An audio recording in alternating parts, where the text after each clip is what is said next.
Morning guys, Dave Canterbury at the Pathfinder School, back today with another video on the Roycraft pack frame.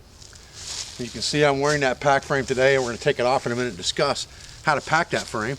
And what I want you to understand is that, when I'm building something, I try to figure out what are going to be the multi-functions of that piece of kit. So what I've done is, as I've decided how I'm going to attach my pack to this frame, I've thought about multi-functionality of the pieces and parts as a whole. So we're going to talk about that because I've come up with some pretty good ideas I want you to hear, and we'll talk about it as we go. Let's get this frame off and get it out, get it unpacked, and then we'll pack it back up, and we'll talk about it as we go. Okay guys, as we talked about yesterday, one thing I want to make sure of with this pack is that it's easy to get off. If I fall through the ice or something like that happens, I don't want to have to mess around. I want to pull one thing and that rope comes loose. And it's going to come right out of that loop, just like that. And then I just want to be able to pull out and drop the frame, and it's off me. And that's what I want, okay? So let's talk about this frame and talk about how I've got it packed, talk about some of the multi-functionality of the packing components as well. Okay guys, so in general terms, when I look at a pack like this, I know that anything that's inside this pack is going to take me a little while to get to. That's the big advantage of packs that have an easy flap on the front, clip, open it up, and you got a bucket. So I'm going to carry the majority of the items that I'm going to need right away or in an emergency really quick in my haversack. I'm going to carry a scout bottle and a cup that's made of metal. My redundant container is probably going to be in here. I'm going to carry a roll of cordage. I'm going to carry a folding saw. I may have an extra knife and some fire tinder that I've stuffed inside there for use with my ferrocerium rod that's attached to my body with my main knife, okay? So those items that I might have to get to right away are going to be in here, and this really encompasses my cover element beyond the microclimate of my clothing, which I should always be dressed for the environment. In case I lose this, I still have this, but my axe is attached to the outside. On the inside, there is redundancies and my cover. Pretty much that's all that's in here, other than 10C items like needles, duct tape, compass, headlight, things that I'm not going to need in an emergency really fast, and I've got the time to unpack this to get to. But anything I've got to have, like cutting tools and fire and things like that, immediately are going to be attached to my body in a haversack, not folded up into a pack like this. Okay, so let's start out with our frame. We started with our bare frame yesterday. We added our shoulder straps, in that we put a piece of rope on there that we could use multifunctional for rope or for shoulder straps. So this frame has to be multifunctional as well. Now, I have 6 loops on this rope, or 6 loops, on this pack frame. And these loops are important as well in that they are going to be part of my shelter as well. So what they are is they are a blood knot that's created a loop, and that loop can be made into a prusik, or it can be used for a stake loop, and we'll talk about that with the shelter. But basically it's a very simple knot to tie. What I've done is I've taken a straight piece of paracord. Some people call this a necklace knot, some people call it a fisherman's knot. A very good knot for joining 2 pieces of rope together or making a loop. And all I've done is I've taken one side of the rope and dropped it down, and I've tied a knot around that piece of rope with the loop or with the tag end out, and then I've turned it around and tied this to the other side of the rope just like this, so that when you pull that together, those knots butt up against each other and self-tighten. And then I have just taken that and put it on my line basically like this in a lark's head. So I have a lark's head knot right here. Now I could make that a prusik loop by going 3 times around if I wanted to, but it's not necessary to do that for this purpose, because I would be doing this if I didn't want this to go anywhere. If I wanted this to be a friction type knot that couldn't be pulled side to side, then I would do that. But I don't care if this gets adjusted a little bit. In fact, it's better if I can adjust it a little bit. And I pull it so that knot's kind of out of the way, but still self-tightening, just like that, okay? So I've got 6 of those on here. I've got 3 on one side, 1 on the bottom, 2 on this other side, and that gives me the prusik loops and stake loops that I'm going to use on my tarp later, So that becomes part of my shelter. This frame has now become part of my shelter option. So now, once I'm done with that, whatever I'm going to use for my shelter, which is going to be a tarp, and this is a brand new 6 foot by 8 foot tarp, just a foresty green looking color that came from a hardware store called Menards. 28 bucks. It's 11 ounce canvas. It's fire retardant, water repellent. All the grommets are sewn in on triangles. You can see just triangles sewn in right here to reinforce the grommet areas. 27 bucks, 28 bucks, something like that. Okay, so I want that tarp fairly centered on my frame. So here's the bottom of my frame and here's the top. So I need to pull it up just a little bit, like this. And I generally can carry most of everything I need in 2 waterproof bags, which makes it real simple.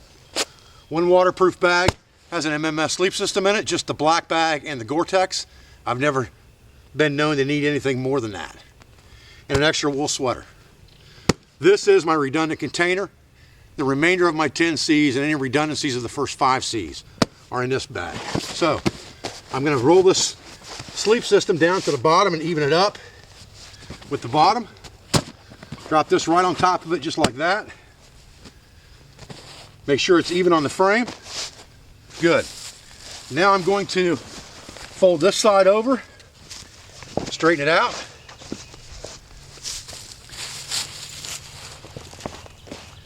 I'm going to do the same thing with the other side. Fold it over so that it overlaps. Straighten it out.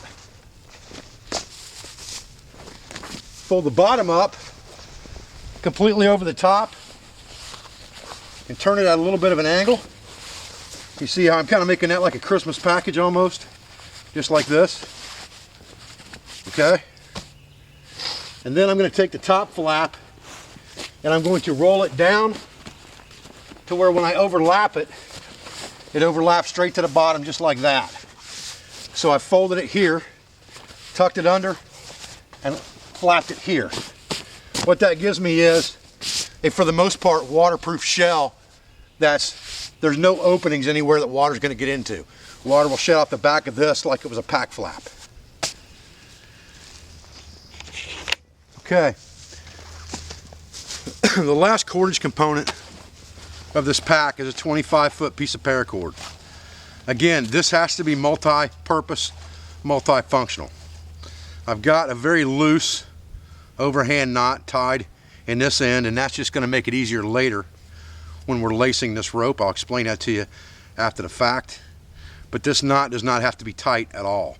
It's just a keeper, basically, is all it is, to keep the rope together. One end of this has a bowline knot in it with a security knot.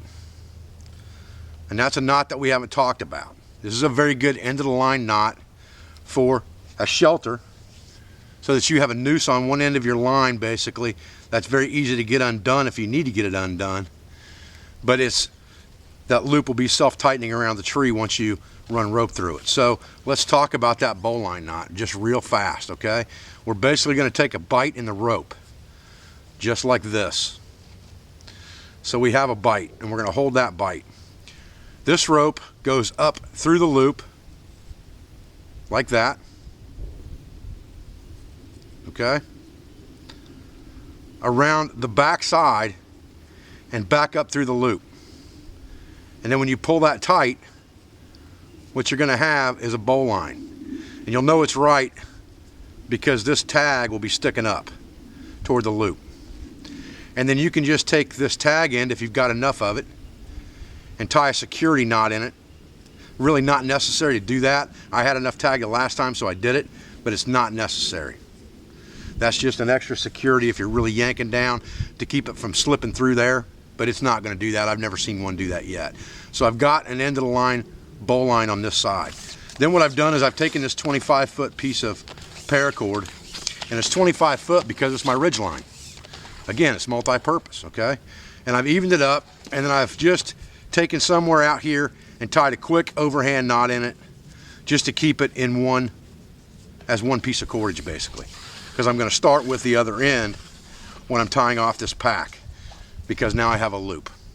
All right, and that loop is going to go over one of my uprights, doesn't matter which one. I'm going to go down to the bottom and pick that loop up at the bottom that I have in there. Now, Morse Kachansky did a video on this, coincidentally actually, in the last couple days, and he uses toggles. Now, I'm a big fan of toggles, no question about it. I use toggles on these things a lot for shelters, and you could do the same thing here. But I noticed he fumbled a little bit with the toggles, and by actually having that rope there, I can get a better bite to tighten that down than if I just had a toggle there. So I just use the regular rope with a loop and don't worry about the toggle, all right?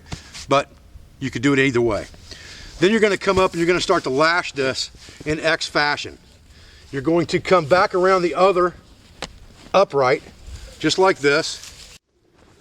Okay, I want to reposition that camera a little bit for you guys. So now we have come down through the bottom and back up, and we're pulling that tight. Now we want to get our X fashion, our X pattern. So we're going to come across these two, and we're going to go to our bottom lash on our frame that's actually on the A-frame itself, down here. We're going to pick that up and pull our line through it, tuck everything down, and we're going to yank on that, get that tightened up, just like this. Then we're going to come up and we're going to grab our top loop on this side to get our X pattern. So we went bottom to top, like that. Then we're going to come through, and we've got two loops here, remember. We have a middle loop that we're leaving alone, and we have a top loop. Now we want to grab that top loop and bring it across, just like this. And this is forming our X. Now we're going to come down and grab our bottom loop on the other side, like this, pull that around, and now we have an X pattern right here. Okay, so once we've got this in our X, we have the one loop left on this side of the frame, and that's going to be our tightening loop. So we're going to pull this down tight, and then we're going to put a loop in this thing just like this that will come out if we pull on it. So we're going to turn that rope over and pull that loop away from us, just like this.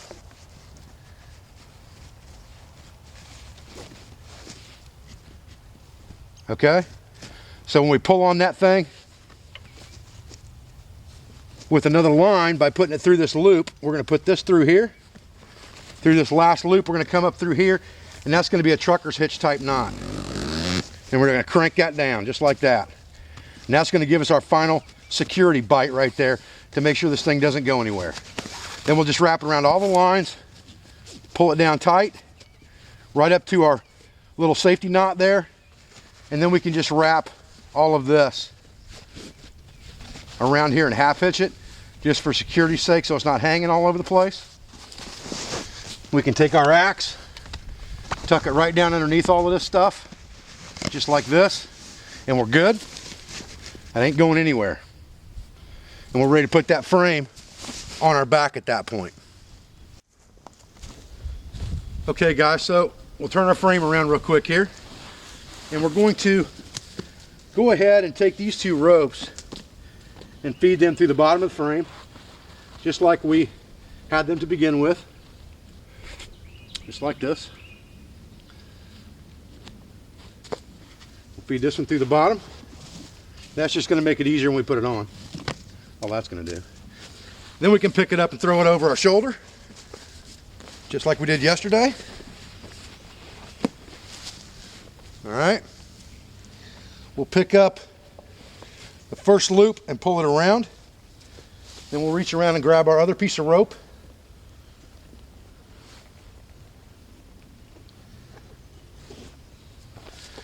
And we pull it tight.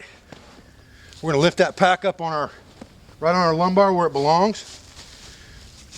And again, we can pull that right through the loop. Use that to tighten it down.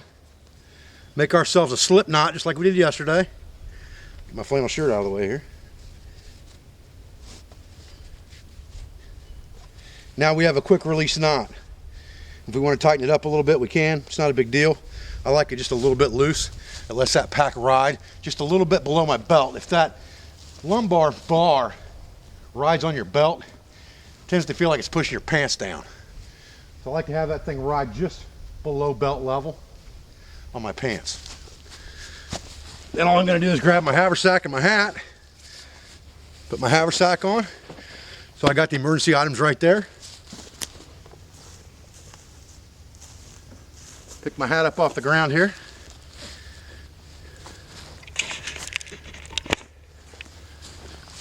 Okay guys, we're back in action. Now let's take this thing apart again and set up a shelter using only components from the pack.